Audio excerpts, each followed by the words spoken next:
Welcome to the table. You are now listening to the Real Table podcast with Michael Carter. Happy New Year. Welcome to the Real Table podcast with your host, Michael Carter, and it is good to be back at the table here on the Real Table podcast. We got a lot to get through in this episode, a lot to get through here on this new year. Life has been crazy as always. As I always say, life is crazy because life is crazy. And starting to reevaluate just life and how I can make this podcast work when I can. And it's always going to be challenging. I'm realizing that. But I don't ever want to let this podcast die. I want to keep doing this. I want to keep having people on here. Eventually, we're going to get people back on this podcast, making schedules work. But until then, we're just going to keep doing it how I can do it and the best that I can. 2026, though, is here. A lot to talk about with 2026. But before we get to 2026, we got to say goodbye to 2025 real quick, right? I can't just start the show and not even talk a little bit about 2025. 2025 was an interesting year for cinema, right? A lot of nostalgia hit the box office with a mixture of some original films that got their due. And in 2025, I think was just a really solid year for film. Even though 2025, I think was a solid year for film. I'm still not sure if movie theaters are completely back, right? I think there are certain movies, there are certain hitters that will get people to come out and get people to go to the theaters to see the movies. Because I've talked to people throughout the year I talked to people throughout the year and they go, I can't remember the last time I went to the movies. Some people are like, I don't think I went to the movies the last time since 2024, right? And so it really depends. What's out, what's playing. The holiday season also is a big factor. And we've seen that this year. I think the holiday season is a big factor this year. But 2025, solid year all around. But before we work that down as well, I saw Avatar Fire and Ash. And I thought overall it was solid, right? Avatar was this big phenomenon back in, I want to say it's 08, 09 is when the first Avatar came out. But Avatar was this big phenomenon. And if you've never seen it, if you only saw Avatar, the first one, and I even go at Way of Water. I even say The Way of Water. If you've seen both those two Avatar movies only in 2D, I don't think you cannot hold any weight and any value to this conversation. Avatar changed the game, right? Avatar changed the game on the 3D level and the visual level. It was a phenomenon at the time, right? And since 08 or 09, whenever the first one came out, we sat and we waited. We waited over a decade for the sequel. We waited so long to get a sequel to the first one. And again, the reason for the delays is that James Cameron, because he's a freaking genius and he's crazy, took the time to build the technology for Way of Water, right? And so there's this big time gap between those two films. And then Way of Water comes out, and Way of Water is not as much of a hit as the first one, but it's a hit. It's a hit visually. It's a hit from the story perspective. I think I walked out of Way of Water going, that was better than the first one for me. It's the story aspect that carries that film for me. And even visually, it's still just as fantastic as the first one. Even better, though. So now, James Cameron goes, I got the technology. I'm going to start cranking these out just a little bit faster. I don't have all the time in the world. So, after Way of Water, we get Fire and Ash, which dropped this year. I enjoyed Fire and Ash. I thought it was a solid continuation. I even question if it's top 2 in the series. I don't know. I'm not sure if it's top 2 in the series. First one, you got a little bit of nostalgia with the first one, how immersive and how awesome it is, and the story is pretty solid. People argue, people complain. It's just Pocahontas, and maybe it is just Pocahontas, sure. But it's still a fantastic version of Pocahontas, and I enjoyed that, right? And many people enjoyed the crap out of that movie, especially if you saw it in 3D. Again, if you've never seen these movies in 3D, you don't hope that there's just only so much you could add to this conversation when it comes to Avatar. You have to see Avatar in 3D. Any of them, see it in 3D. So, people want to compare it to Pocahontas, and I go, it is what it is. It's whatever, right? So Avatar: Fire and Ash continues that story and that family perspective that we get in Way of Water, which is really good. I think the biggest criticism, and it's a fair criticism, I think that everybody has, is that it does nothing different, right? It does nothing completely different out of the norm.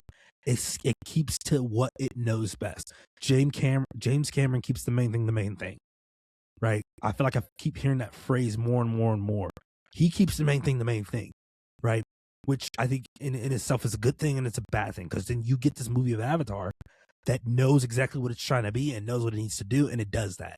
But then on the other hand, you're like, can we do more with this franchise? Where can we push it? Where can we take it to new boundaries now, right? We've got 3 films now, right? And I think as I look at Fire and Ash, I go, it's a solid film, right? I'm going to go see it again here with my wife on New Year's Day, right? So even as I'm going, I want more from it. But I go, it's still a solid film. Like, it does a lot of things it needs to do correctly. It doesn't try to be anything other than what it actually is, right? And so that's why I really like Way of Water. I think it's a solid film. I gave it like a 7.5 out of 10. It's not the best film of the year, best film of 2025, I should say, but it's a really, really good film. It's a really, really good film. Way of Water. Fire and Ash. Go check out Fire and Ash. You got to see it in 3D. You just have to. You see it in 2D, you're wasting your time. You're not going to get the immersion that you need to get while watching this film. So Avatar, go check that out in 3D. It's going to be in theaters for a long time. Also, it's probably going to be the fastest movie. I think when people hear this, it will be the fastest movie to over $1 billion of 2025. Of all the movies that released in 2025, it will be the fastest to over $1 billion, right? Stitch has done that. Zootopia 2, surprise, Zootopia 2 just did that before I even started recording. Zootopia 2, over $1 billion, surpasses Frozen 2, and is Walt Disney's highest grossing animated movie of all time. Crazy stuff, right? Marty Supreme, the other movie that I got a chance to see before the new year rang in. Marty Supreme, Timothée Chalamet. Oh my gosh, it's good. Marty Supreme is good, right? It is a thrilling movie. It feels like you're watching this heist, right? There's anxiety for these characters in different moments in the film. There's anxiety for him. You look at him sometimes and you go, you're butthole, you suck. But it is such a good and well-crafted film. A24's biggest movie, the studio A24. This is their biggest movie. The first half is good. The first half of Marty Supreme is good. Second half is where we get a little clunky. I think it drags at times. We get the gist of what the movie's trying to do. I think the second half, the beats in the second half, the story moments in the second half, I go, oof, this is dragging. We get where we're at. We get what needs to happen. I feel like we can move this along a little bit quicker. The movie's 2 hours and 30 minutes. It probably could be 2 hours and 10 minutes. Maybe even 2 hours flat. I think it takes it's too long at the second half, and it does not do enough to me to be a higher rating for me. But overall, it is a good movie. Strong performances carry. Timothée Chalamet is great. I think we have to have a real conversation about him being a superstar. Glenn Powell, no. Right? That's somebody I've looked at, and we've looked at. He's being booked. He's been booked and busy, but we need to see those box office numbers to be considered you a star, the next great star. Timothée Chalamet is probably that. Right? You look at the Dune films, especially Dune Part 2, and now you look at this film. Like, Timothy is he's just doing his thing, right? And you got to respect it. On a $60 to $70 million budget, and it's going to hit that well over probably in the next week, right? A24's biggest release ever. This is great on all facets. And then this year, 2026, we're getting Dune 3, right? Either it's going to be called Doom Messiah or Doom Part 3. We'll see. But that's coming out on December 18th against Avengers Doomsday. We'll talk about that later. But Timothy is on a roll. He's on a roll. He might be this generation's Leonardo DiCaprio. He might. I think I'm ready. I expect him to get some awards buzz for this role. Will he win an Oscar? That's a whole other conversation. Marty Supreme, go check that out. It's good. Good roles, good performances all throughout. Now, as I talk about Avatar, Fire and Ash, Marty Supreme, 2025 it really was a good year for film. I think Sinners was a part of that. Sinners was that early breakout in March. It changed a lot of narratives about original films. You see a good young director in Ryan Coogler who's almost on his way up. Actually, I think he's made it. Let's just call it what it is. First it was Black Panther, big budget Marvel movie. Now he does an original film and it does what it needs to do. Come on. Ryan Coogler's done made it, right? So we see Sinner, Break It Loose, and it kind of set the tone for the year. Superman ushers in a new era of superhero films. Many people are not about superhero films, and that's fine. But this ushers in a new era of superhero films. Marvel has fallen to the wayside for a while, right? I think almost half a decade. We might be at the half-decade mark now, where I feel like after Endgame, Marvel has fallen off. But I think this is the year that they can reclaim that title, right? But even then, a new era of superhero films, Superman, it resets that superhero fatigue. A lot of people have come up and said they enjoyed the movie. My wife, not huge into superhero movies. I mean, she loves some of the MCU stuff. She's fallen off to the side with it. But Superman does what it needs to do. It's a hit. And DC is going to keep rolling. And we'll see if that can continue with Supergirl that comes out this year. So, Superman, Disney and nostalgia power. Disney's still dominating, right? Not on the original level, but on the IP level.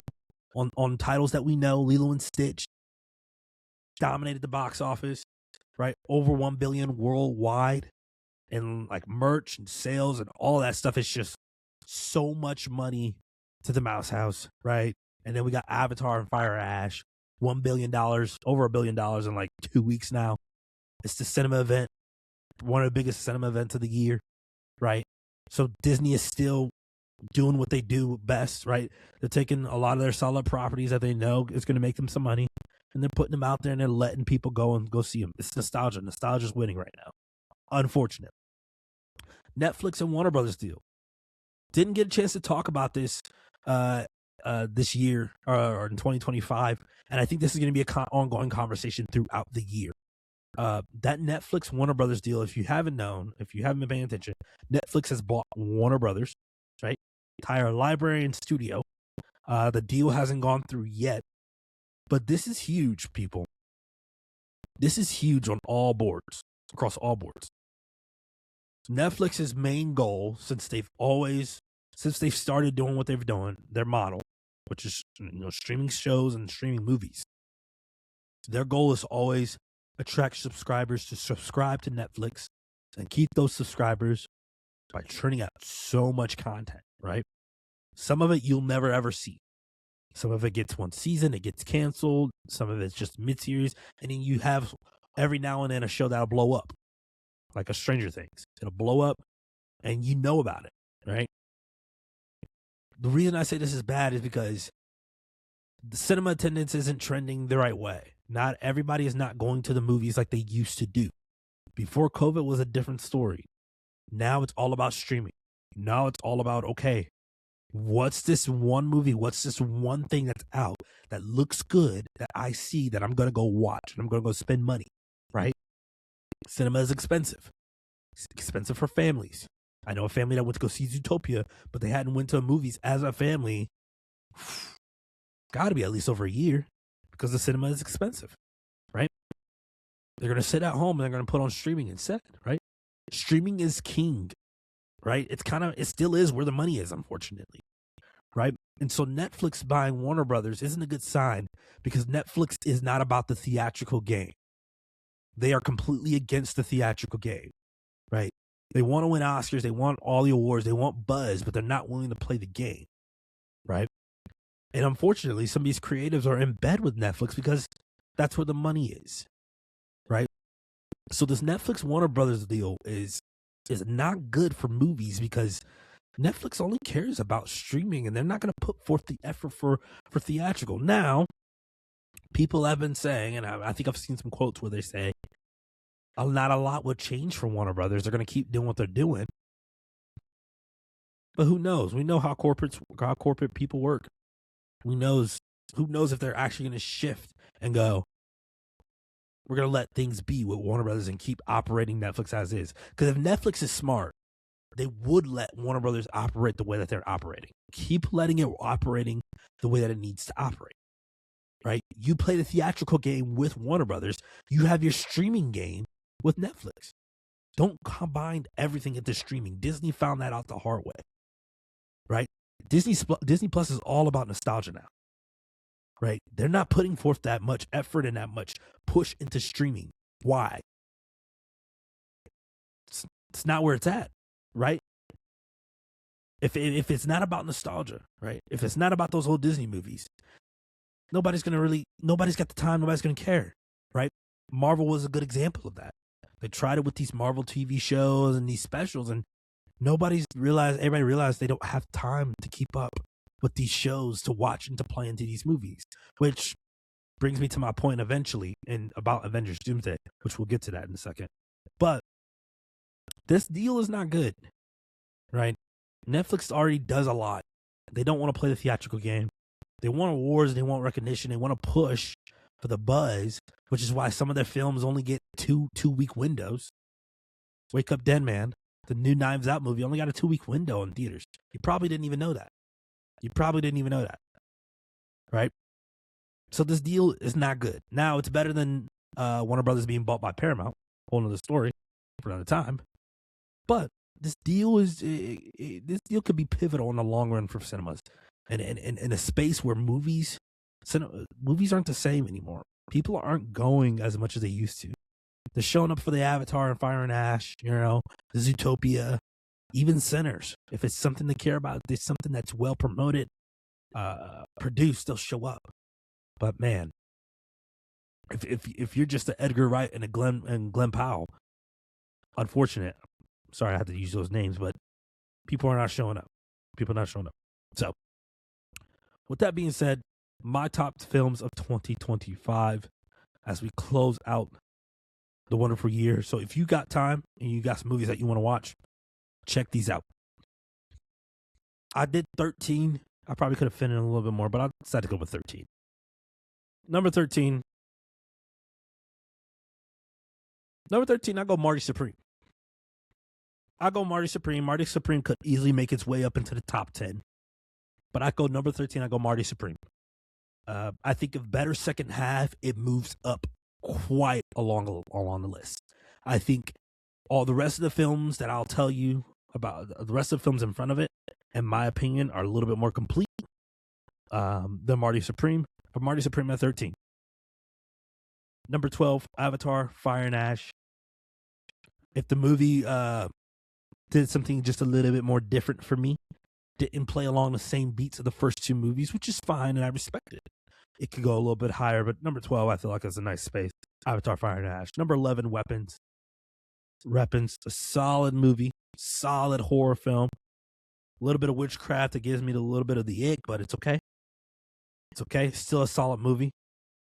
Weapons at number 11. Number 10, Zootopia 2. Right? A lot of people are higher on Zootopia 2 than I am. I think I want to argue that Zootopia 1 is better than Zootopia 2. We'll see about that rewatch value. We'll see as I rewatch it again down the line what I think, and maybe even do it back-to-back one of these days and see how I feel. But number 10 is Zootopia 2. I think it's a good movie. I still cannot figure out what's missing from it to be a little bit higher, but it's still a good movie. Number 9 was my top 5 as the year progressed. It probably should be in my top 6. That's an argument for another day. Thunderbolts, Marvel's Thunderbolts. If you haven't seen it, it is fantastic. Even if you don't like Marvel, I think Marvel's Thunderbolts is really, really good. You don't need to know everything and anything about all these characters, but it's a good movie. K-pop Demon Hunters clocks in at 8. At 8, probably the best animated movie of the year for me. It's better than Zootopia 2. I'll die on that hill. K-pop Demon Hunters, a Netflix animated movie, which, by the way, if Netflix had to release K-pop Demon Hunters in theaters, they would have made probably would have tracked $1 billion like Zootopia 2. Again, another reason why it's bad for Warner Brothers to be owned by Netflix, because movies like this, like K-pop Demon Hunters, should have been in theaters, right? It should have been in theaters, and it wasn't, and that sucks. Number 7, The Materialist. The Materialist, more like a rom-com kind of, directed by Celine Song. It's got Dakota Johnson, Chris Evans, Pedro Pascal. A solid movie that I did not think I would like, but I turned around and I liked it. Watched it and enjoyed it. That's another A24 film, if I'm not mistaken. Number 6, Fantastic Four. The first steps the Fantastic Four gets to do, and it's done right. Right. Now, to some people's criticism, we needed more fight scenes, which I think could have bolstered the film up just a little bit more. More Fantastic Four fight scenes. And the movie wins a little bit more for me. But even then, it's still a good film. One of the best superhero films of the year.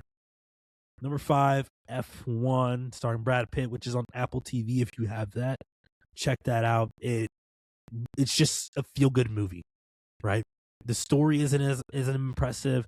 It's nothing new. People goes, well, I feel like I've seen this movie before. And it's like, yeah, you probably have, and that's okay. The movie is a feel-good movie. It is a feel-good movie, and I enjoyed everything about it. And it was great seeing it on the big screen. Number 5, F1. Number 4, Superman. Superman's probably, it's the best superhero movie of the year. It reignites the excitement for DC and its characters. DC has so many stories and so many characters that I think Warner Brothers and DC had to get Superman right before Batman. I love Batman. He's my favorite superhero, but Superman is the guy. You got to get him right to get people to care about what you're doing. And I think they got him right. And I'm curious to see if Supergirl is going to continue that energy this year. Number 3, Hamnet. Hamnet's very, very good. It's not going to be for everybody. A film by Chloe Zhao. It's the powerful love story about Shakespeare. It's Shakespeare's Hamlet. Very, very, very good. If you've got the time, go check out Hamnet. If it's for you, it's slow paced. It's not fast. It's very, very dramatic in all levels. But it's beautifully shot, and I enjoyed it. Number 1 and 2 was hard. I think you could wrestle and you could make an argument for 1 and 2 being swapped or swapped or whatever. One Battle After Number is number 2. If you haven't heard of the movie, directed by Paul Thomas Anderson, Leonardo DiCaprio, Sean Penn, Benicio del Toro, Regina Hall, Tiana Taylor, Wood Harris, Tony Goldwyn. This is a good movie. Probably one of the best movies of 2025. Could be the best movie of 2025. You could argue. Really, really, really good.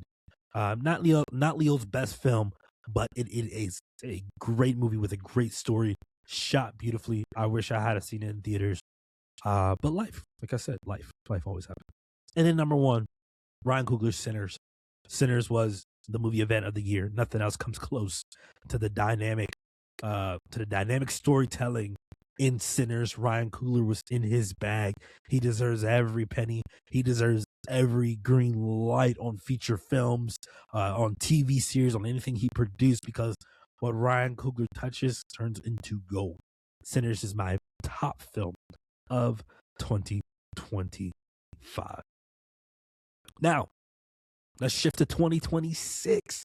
This year could be another banger, right? It could be as good as 2020, as 2025. Now, on the slate, when I'm looking at movies and I'm looking at, okay, what's gonna be this year's Sinners? I think this year's Sinners is there. I was worried that it wasn't, and there's a lot of IP, a lot of familiar titles and characters, and I go, what is this year's big IP?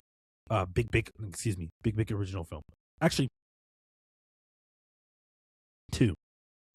I forget, my top film of 2026 is technically, it's based off of a book, but it's original and it's on its own right. So this year's Sinners, we got, I think we got two films that can land in that pocket and that can land in that bucket, but that's for later on in the year. We're not going to get those right at the jump of the year like we did Sinners. So it's going to be a little bit of time before we get, some of those original films. But I think 2026 has a chance to be another really good year. There's lots of potentials, right? We're going back to the Super Mario space with Super Mario Galaxy movie, which can be really good. It was a big film in 2022, I think, or 2023, I think is when it came out. 23? No, 22. 22. Actually, it might be 23. Could be wrong. I don't got time to look it up. But we're going back into that space. We're going back in time with The Devil Wears Prada 2, right? Like, is there enough? If there's enough in the tank from Anne Hathaway and Meryl Streep to give us something good? I haven't seen The Devil Wears Prada in a long time. But I know it's one of those movies that feels like it has sat with people for years and people love it. It's one of those movies that people can go back to. So that'll be interesting. It'll also be interesting to see what Toy Story 5 is, right? Like, we don't need one. We didn't want one, right? But money, right? Disney Parks has a Toy Story land, has Toy Story attractions. So what do? You put Toy Story back in the cinemas and you allow people to go see another Toy Story story, all right? Yep. So this year is going to be very, very interesting as well. Marvel. Okay, we were talking about this a little bit earlier. I mentioned it a little bit earlier about Marvel. I think Marvel has a chance to get back on top. DC showed. I don't think DC proved with Superman that they're the new kings. I won't necessarily say that. I don't think Superman has that impact, right? I'm not even sure if Supergirl has that impact. That's going to be the big question too. Supergirl's another test. We know Superman was the one that passed it, but Supergirl, right? I think this is another one to go. James Gunn isn't directing it; he's producing it. But what's this going to look like? What is Superman or what is these DC characters going to look like outside of the fact that James Gunn is just producing it? What is it going to look like with other artists and other visionaries touching on some of these characters, right? So that'll be interesting to check out. But Marvel's in an interesting position because this is a big year for them. I'm not counting Spider-Man because we know Spider-Man, I feel like lately, the past three films have been really hard to go look at Spider-Man and go, these films are bad, right? And also Spider-Man just makes money and Spider-Man's king because it's Spider-Man, right? We all grew up with Spider-Man, Tobey Maguire, right? Avengers Doomsday. This is huge. It's huge because for the last 5+ years now, nobody has really cared about the Marvel Cinematic Universe like they did with the Infinity War saga. Nobody has cared about these movies, right? And so where Marvel's sitting at it, they got to go, we have to make these movies because it's Marvel, it's money on the table, right? We can't just stop doing that. I know some people are like, yeah, you could just stop. And it goes, no, because there's money there. There's money on the table for these characters. Merchandise. You think there's money there. They're not just going to stop. They're in an interesting predicament because, again, nobody has cared about this universe. So, Avengers Doomsday is huge, right? Thunderbolts, I felt like they proved that they could do it well. Fantastic Four also proved too to me, right? Those movies weren't hits, right? The numbers were solid, but they weren't crazy, right? People would argue that Thunderbolts didn't do well. So Avengers Doomsday is really in a position where it needs to be a hit. It needs to be Avatar level traction, right? It needs to get to $1 billion, not in 2 weeks, but it needs to have that kind of motion. Now, does it is the big question, right? With all the factors looming around it, people not really caring about it.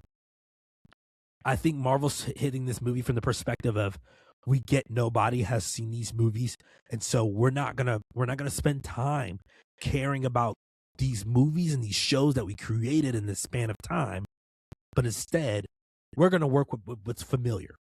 We're gonna take some essence, some little bits from this multiverse saga. We're gonna take little bits, but we're gonna also use the bit of nostalgia and what's familiar to really make Doomsday flourish, because Doomsday needs to flourish. It needs to be big time, right? And not even just because it's Marvel, it's because as a comic book stan and as somebody that loves superheroes, this movie just has to be big because it's Doctor Doom. Doctor Doom is one of the biggest comic book villains in the history of the comics, in the history of Marvel, right? He's big. He's big time. So they have to do this right, and they have to do it well, right? So nostalgia. They're pulling on that nostalgia strings. Chris Evans is coming back. We've seen that in the teaser that was dropped, I think, a week ago. Chris Evans is coming back. Thor, obviously, figured Thor's going to come back. X-Men is coming back. The OG X-Men from Fox, right? There's some people that are coming back, right? I don't know what capacity. I don't know the story.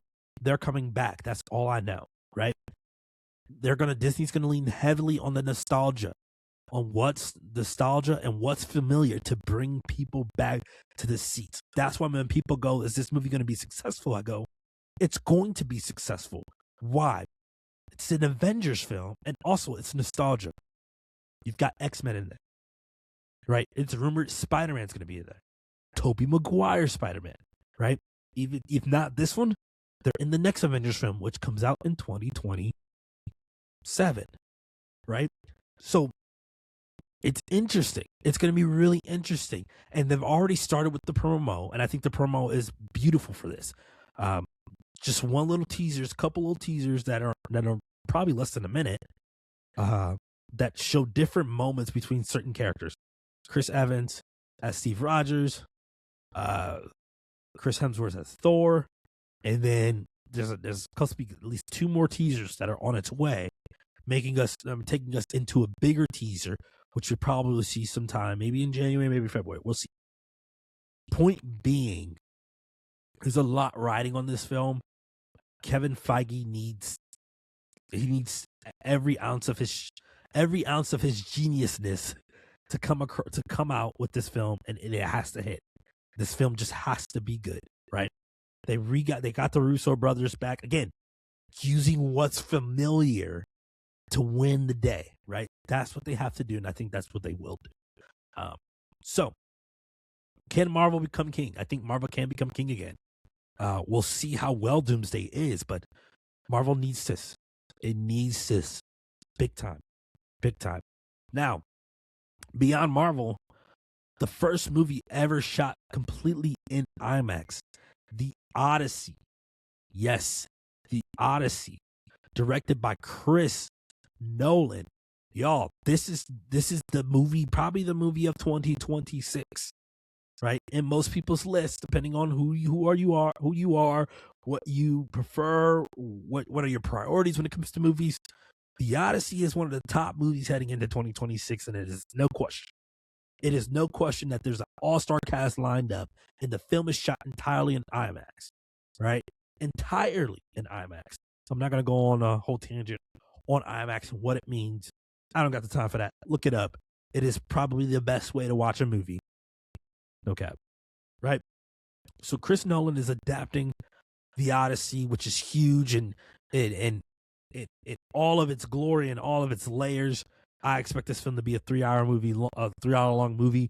But either way, it's the first film shot entirely in IMAX, right? IMAX films for a while, and I think they've evolved, but a lot of IMAX films used to be loud. They've shifted. I'm pretty sure Nolan was a part of the shift, a part of the people helped creating better IMAX cameras so you can film a movie like this. So this movie is going to be epic, right? Coming off of Oppenheimer, which is Chris Nolan, probably arguably Chris Nolan's best movie. He won Best Director off of it. I think he won Best Director. I can't remember. I think he did win Best Director. And I'm pretty sure Oppenheimer won Best Picture. Either way, coming off of Oppenheimer being the hit that it was, and being rated R, The Odyssey, I think it is a film of all films, shot completely at IMAX. Incredible. This will be interesting to see how well it does. 2026 is going to bring us Spielberg. Spielberg is going to be back, and he's going to be back with a sci-fi film. Yo, Spielberg might be in his bag again, right? Disclosure Day. The only synopsis for Disclosure Day, which you can go watch the trailer, it says, if you found out we weren't alone in the universe, would that frighten you? Very, very interesting. Starring Emily Blunt, Josh O'Connor, Colin Firth, Coleman Domingo, Wyatt Russell. I mean, these are some big names in this. And it's Spielberg. It's Steven Spielberg, right? He's back.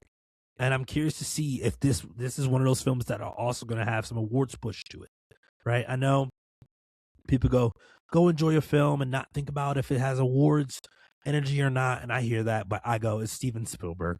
It's one of the greatest filmmakers of all time. You're curious. You're curious if he's going to make another banger, if this is a movie.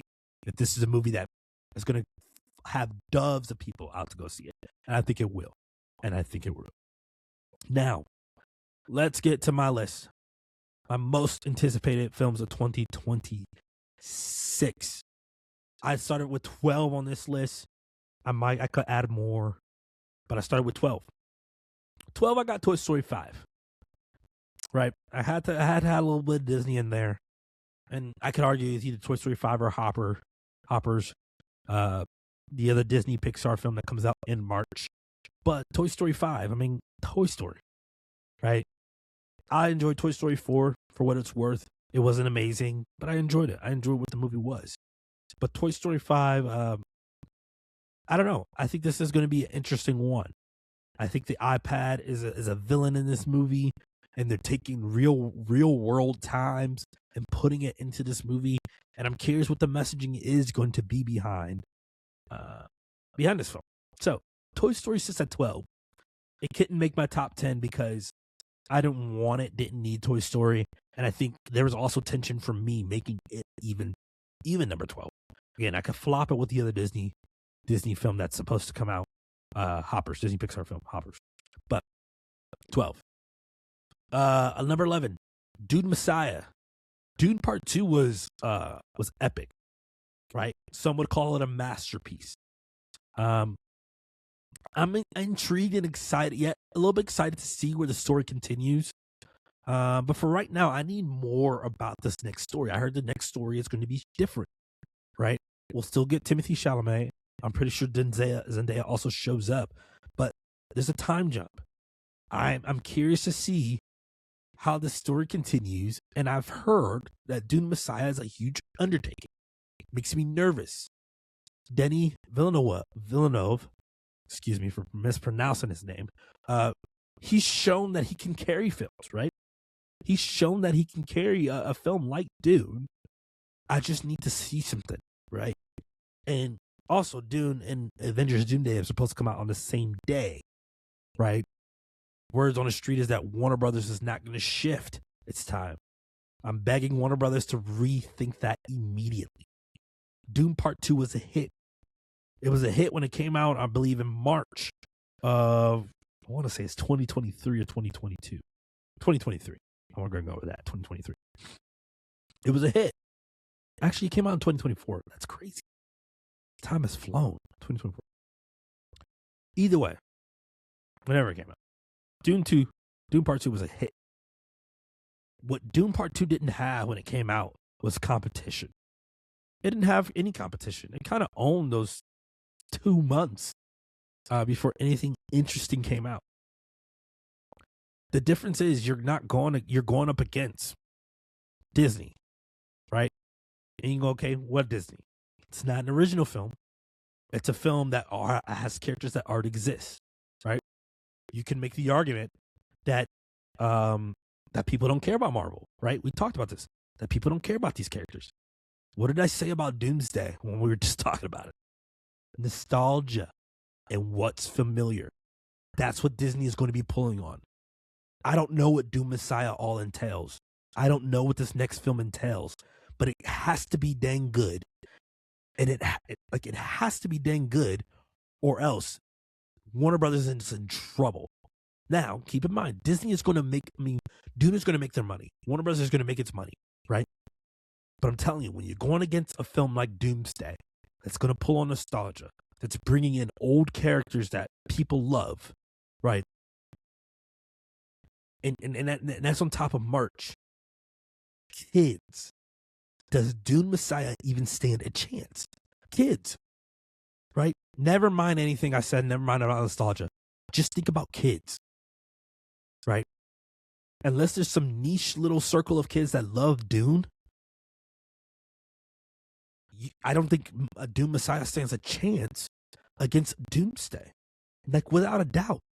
And keep in mind, we have 2 teasers already for a movie like Avengers Doomsday that comes out in December, right? In December of 2026. Dune Messiah also comes out in December 2026. If I'm Warner Brothers, again, and I'm hearing it's a time jump, I'm hearing it's a hard movie to adapt, or it's a hard story to adapt, I need to see something for Warner Brothers ASAP. Like, not tomorrow, like not in a couple. I need to see something in a few hours from Warner Brothers, because you're not gonna go toe to toe with Avengers Doomsday, right? Disney's gonna build this thing up as one of the biggest superhero movies of all time, and it dang well could be. I need to see something for Warner Brothers to let me know you can hang in that fight. And no, I love Timmy Chalamet. Chalamet going against a Robert Downey Jr. that's returning to Marvel franchise, with a movie with Chris Evans in it, with a movie with OG X-Men in it, with a movie with rumored Tobey Maguire in it. Guys, come on, let's be real. If you're telling me all those elements exist in this film, and then even throwing kids in the mix, I don't think Messiah is going to really stand a chance to fight. It's going to make its money. Especially around the holiday time. But come on, everybody and their mother is going to be in Avengers Doomsday because of nostalgia, right? And kids. Cool. So, Doom Messiah at 11. Big old tangent. Number 10, Clayface. This is a sneaky one. It's based off of a Batman villain. This is a part of the DC universe. This is James Gunn's DC universe. And so one of the strategies we're going to see a lot more of, we're going to see different characters get their own films, right? Clayface. It's a based off of a Batman villain. And I think this is going to be interesting, right? In this James Gunn DC universe, we have yet to see anything of Batman, anything of Gotham in this space. So I think this is going to be really, really interesting to see what they do with this character. Now, we know what James Gunn can do. We know he could take a character, or he could take a villain that's not well known and that's not crazy popular, and he can make those characters good. He's not directing this, but of course he's going to be producing this.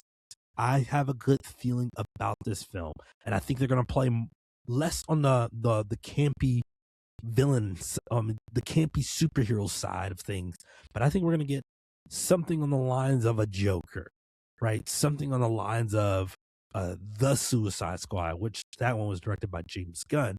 I think we're going to get something that feels darker, that feels more horror-like. So that should be interesting to see how that plays out. But that's number 10. I think that one can be sneaky good. Number 9, Devil Wears Prada. It's going to be a comedy. It's going to be funny, reuniting some old faces to probably what people would say maybe a classic comedy film. I'm intrigued to see what they do with this story, and hopefully it's not just a nostalgia bait, because that's a trouble that you can run into with these kind of films. You need a good story. Also, Doomsday needs a good story as well, but you need a good story with Devil Wears Prada, right? There's a reason they waited this long. Maybe this is just money, and maybe the story isn't going to be as good, but we'll see. I think the story can be good for this one. Number 8, Michael, the Michael Jackson film. I'm intrigued to see what they do with this one. In a space and in an era where biopics are being churned out the wazoo, it gets draining and it gets exhausting, right? I don't want to see another biopic, unfortunately. I can't remember the last biopic I saw, but this one intrigues me because it's Michael Jackson. This has a chance to be really good. Michael Jackson's nephew's playing him. He looks like he has Michael down to a T. So it'll be interesting to see what this movie could do. I think this movie's going to hit $1 billion. It's Michael Jackson. People are going to be seated. Enough said. That's number 8. Number 7 is Supergirl. There's a little bit of high expectation for this because this is the continuation of James Gunn's DC universe. I want to see what James Gunn can do. And I think this movie is going to be solid. I think he's going to allow other creators to kind of put their little stamp on a DC character, on a DC film, and not make it so confined like we've seen with these Marvel films. Supergirl clocks in at number 7. I've got a good feeling about this. I've been back and forth. It was in my top 5 at one point, but I'll go number 7 feels like a nice spot. I think the other films up top are a little bit better in terms of anticipation for me to deserve its spot. Disclosure Day. The Steven Spielberg film clocks in at number 6. It's Steven Spielberg. Not sure what to expect. A little bit of a question mark there, but also it's Steven Spielberg, right? So I argued if I could put him in my top 10, but I think Disclosure Day sits well at number 6, or excuse me, top 5. I think it sits well at number 6. In my top 10, not outside the top 10 either.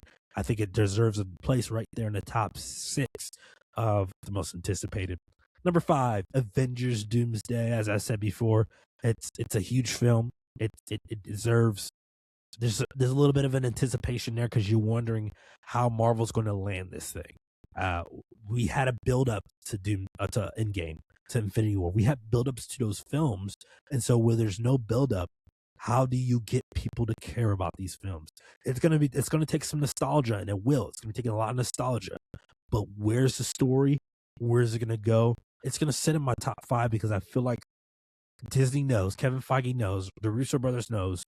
They know they have to hit on this film. They have to make this story sit well. It's gonna sit at number 5. Could be higher if we had more of a build up, right? And we can even argue too, with what we know about the film so far.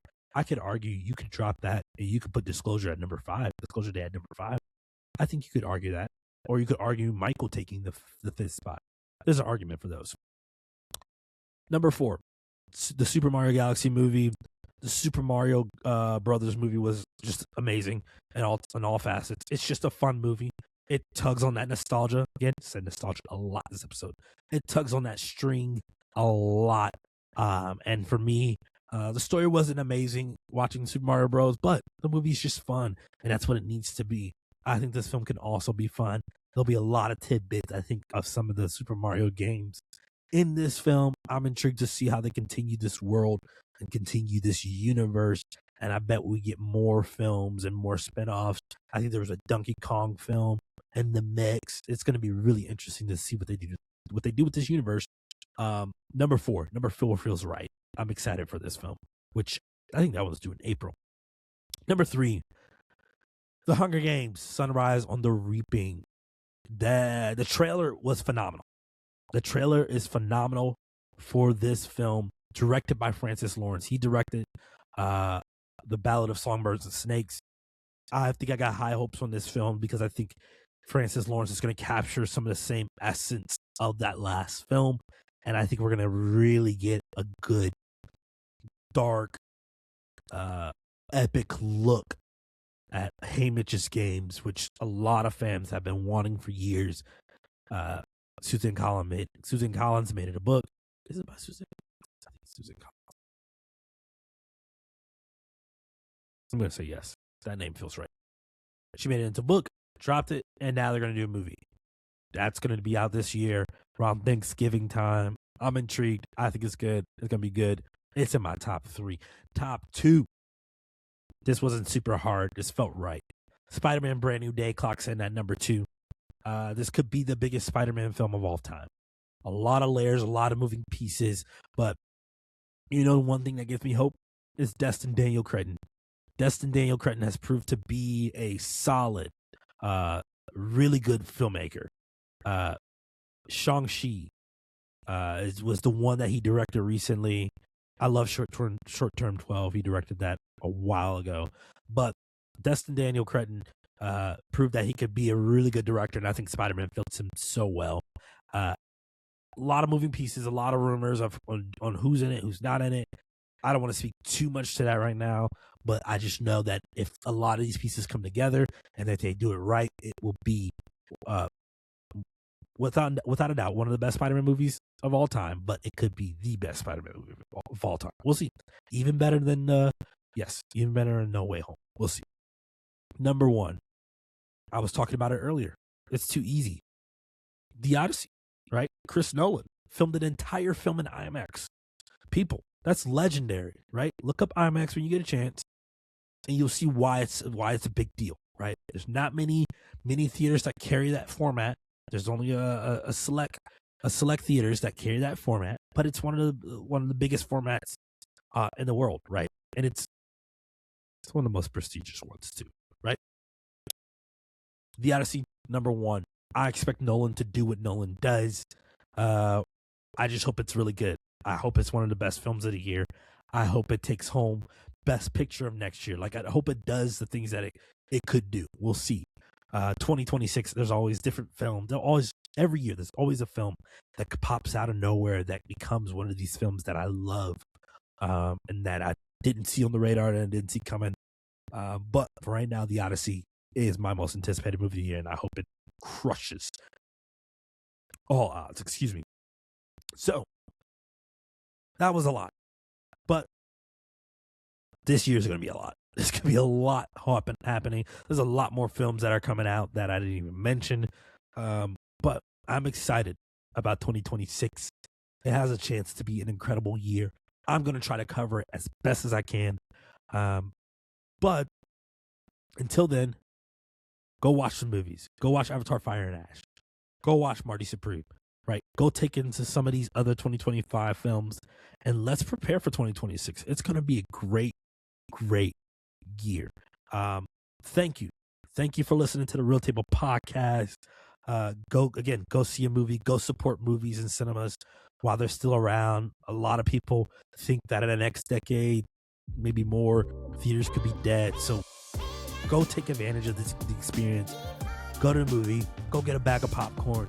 Go enjoy it. Go enjoy a film in a recliner if your theater has it, which is the best way to watch movies. Those recliners are crazy. Go watch a movie. Other than that, thank you for tuning into the Real Table Podcast, and I will see you real soon. Y'all be safe out there. Peace.